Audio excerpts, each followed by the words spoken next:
इंसानी तैश, जज्बात, गुस्से की चीज़ों को किस तरह काबू पाया गया, वो हदीसें जो लिंक करती हैं इन एलिमेंट्स को, वहाँ से लाकर हमें इन नौजवानों को बताना चाहिए, सुनाना चाहिए। उनका नाम है प्रशांत किशोर। उन्होंने एक बात कही थी कि मुसलमान चिंता करता है, चिंतन नहीं करता। नौजवान पीढ़ी को राह पे लाने के लिए दीन के अलावा दुनिया की भी उन्हें फिक्र देना चाहिए हमको। आज की तारीख में हमारे पास में जुम्मा के दिन 40 मिनट्स का वक्फा है हमारे पास में। हमारा टीचिंग मेथड क्या होगा, हमारे तदरीस क्या होगी, दर्स क्या होगा, उसमें क्या क्या शामिल होंगे हमारे बातचीत में। 10th पढ़ चुका है और वो इंटर नहीं पढ़ना चाहता है, उसकी काबिलियत है, अगर नहीं पढ़ना चाहता है तो उसे काउंसलिंग करके हमें उसे काम पे लगाना चाहिए, यानी कि पढ़ाना चाहिए उसको। अस्सलाम वालेकुम। हैदराबाद के हालात जो हमने देखे हैं, इस बीच में लगातार 8-9 कत्ल हमने देखे हैं।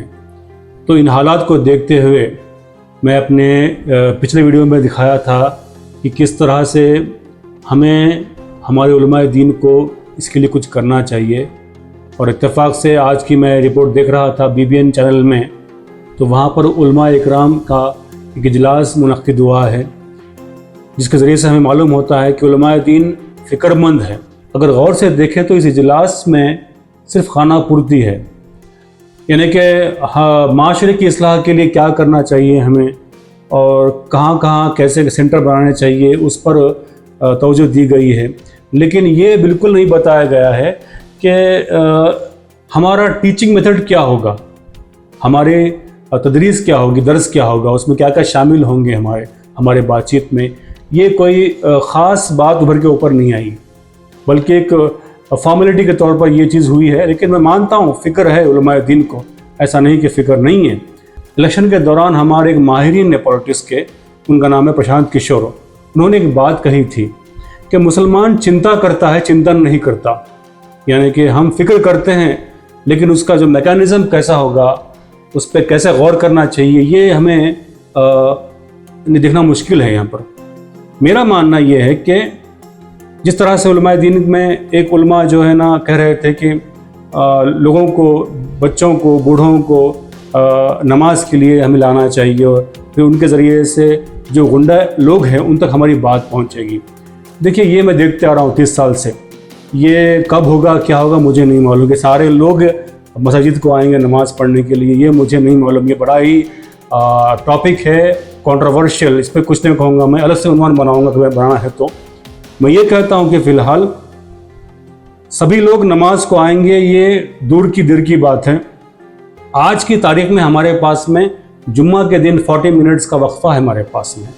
चाहे तो आप हर हफ्ते का जो तफसीरा है, जैसे कि आप आज क्या गुजरा है, कल क्या गुजर रहा है हमारे पास में, इन मौज़ूआत को लेकर आप कुछ सुना देंगे नौजवान पीढ़ी को, तो शायद कुछ भला होगा।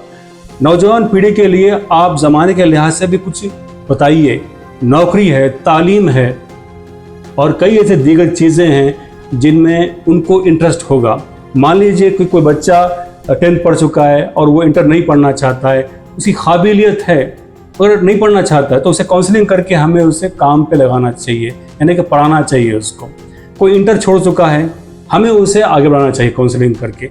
यानी अगर इन लोगों को छोड़ते जाएंगे तो ये लोग आवारा बनते जाएंगे, फिर इनकी आवारगी इस तरह मुड़ जाएगी कि रात देर तक बैठना, फिर गुटखा, पान, शराब, ये भी हो सकता है ना।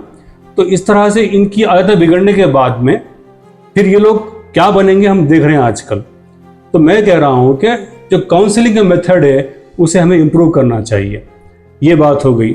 और दूसरी बात ये, जो लड़के, जो स्टूडेंट्स पढ़ने के काबिल नहीं रहे, यानी कि ये मान चुके हैं उनके पेरेंट्स और उनके जो काउंसलिंग करने वाले कि भाई इनसे पढ़ाई नहीं होने वाली है, तो उन्हें जल्द से जल्द काम पे लगाया जाए।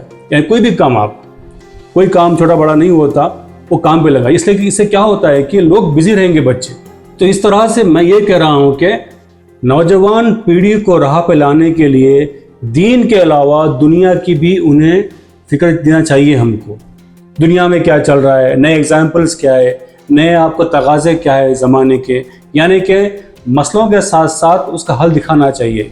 यहाँ के मतलब ये कि प्रॉब्लम के साथ साथ सॉल्यूशन दिखाना चाहिए हमको। इन सब के अलावा जुम्मे के उसी वक्त में आप चाहें तो हदीसें ऐसे आप बोल सकते हैं जिसमें इंसानी तैश, जज्बात, गुस्से की चीज़ों को किस तरह काबू पाया गया, वो हदीसें जो लिंक करती हैं इन एलिमेंट्स को, वहाँ से लाकर हमें इन नौजवानों को बताना चाहिए, सुनाना चाहिए। हमारा अक्स चैनल जो कि हमारे अंदर की जो खामियां हैं, खूबियां, उसे बयान करता है और वक्तन फ़क्तन मैं अपनी राय इस पर देते रहता हूं। आप इस चैनल को देखिए, सब्सक्राइब कीजिए, शेयर कीजिए और नोटिफिकेशन का बटन दबाइए।